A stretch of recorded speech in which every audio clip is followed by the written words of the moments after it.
Mag-gisa na po ako ng sibuyas. Mag-gisa po ako ng sibuyas. Nag-init na po ako ng tubig para sa kanin. Magyan ko na po ng tapos, dahil tamad po ako magayat ng luya at saka bawang. I-blender ko po siya.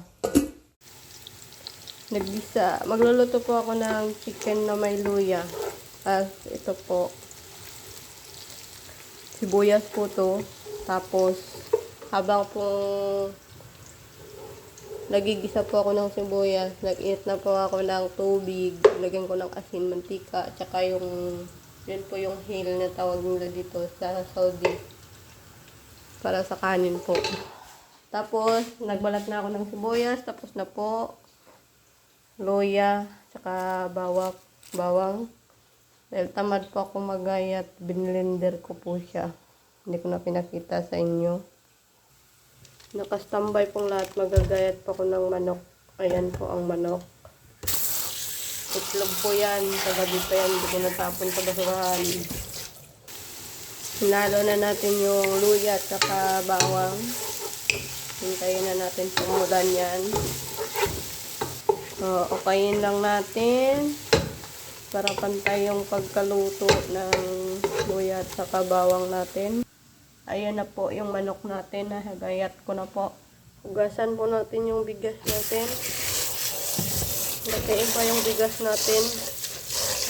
Kakaiba din yung bigas natin dyan sa Pilipinas. Yung bigas kasi nila dito, kailangan mo hugasan kasi hindi siya malambot. Kailangan mo pa ibabad ng ilang minuto sa tubig.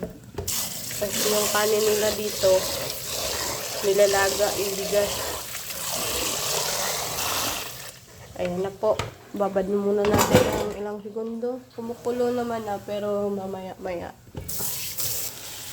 Ayan na. Malapit na natin ilagay yung manok.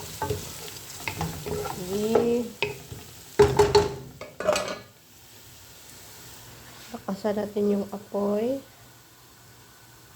para mabilis tayo matapos. Lunod na natin yung manok. Lagyan natin ng asin.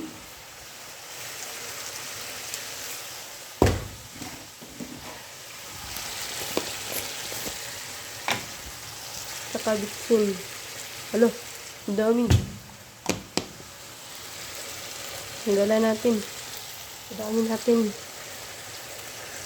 Mamamatay tayo dito.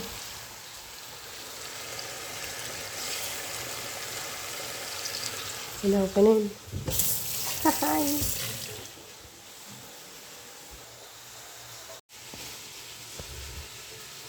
Tanggalan na natin ng tubig tong bigas. Kasi ilulunod na natin. Ilagay na natin dito sa pinakuluan natin tubig. Tatakyan, hugas. Tapos, ayan na po yung sili natin. Ready na natin yan. Tsaka maghiwa na tayo ng kamatis. Siyempre, hugasan natin yan. Hugasan natin. Sabay na natin to ang bell pepper. Hugasan. Ayo. Tapos, gayatin na natin. Habang inigisa pa natin yung manok ng bawang, luya, at sibuyas. Okay guys, ito na yung manok natin. Ilagay na natin yung habang kanin natin kumukulo na yung bigas. Iglagay natin tong mga sangkap. Hindi ko na sasabihin sa inyo kung ano yan. Basta yan yung mga yan. Lagyan na natin, ilagay na natin yung kamatis, bell pepper, sili natin at saka yung laurel. Ayan. Palagyan na natin mamaya. Kain muna natin to. Ayan. Takpan muna natin. Palutuin natin yung kamatis. Palagyan natin mamaya yan. Okay guys, lagyan na natin to. Wala na palang laman to masyado, kaya kailangan natin itatak masyado. Ayan na. Tansahin lang natin kung ano karami. Wala na kasing laman eh. Pangkalasa lang naman to guys. Ayan. Tama na muna. Haluin natin. Madala pa yung pagdiro natin sa halo ah. O, ayan po. Nalagay na ako ng tubig. Ginit tayo ng tubig pang sabaw natin doon sa manok. Na natin yung kanin natin. Kung okay na. O, konti pa. Ayan guys. Nalagyan na natin yan ng kunting tubig. Tapos pa kukuluin lang natin pa ipisin lang natin yung tubig kahit tirhan natin konti. Tapos ngayon, ayun ang kanin natin, luto na yan. Patayin na natin yung apoy. Salain na natin. Salain na natin tong tubig. Mamaya. Ayan na guys, yung kanin natin. Antayin na lang natin na konti na yung tubig dyan. Ibuhos natin yung kanin dito. Halo natin. Haluin natin, haluin. Ayan. Takpan natin ulit. Ito na. Tuyo na siya. Lagay na natin yung kanin natin. Ayan ang kanin natin. Lagay natin. Saglit lang. Hindi mawalan yung... Lagay na natin to.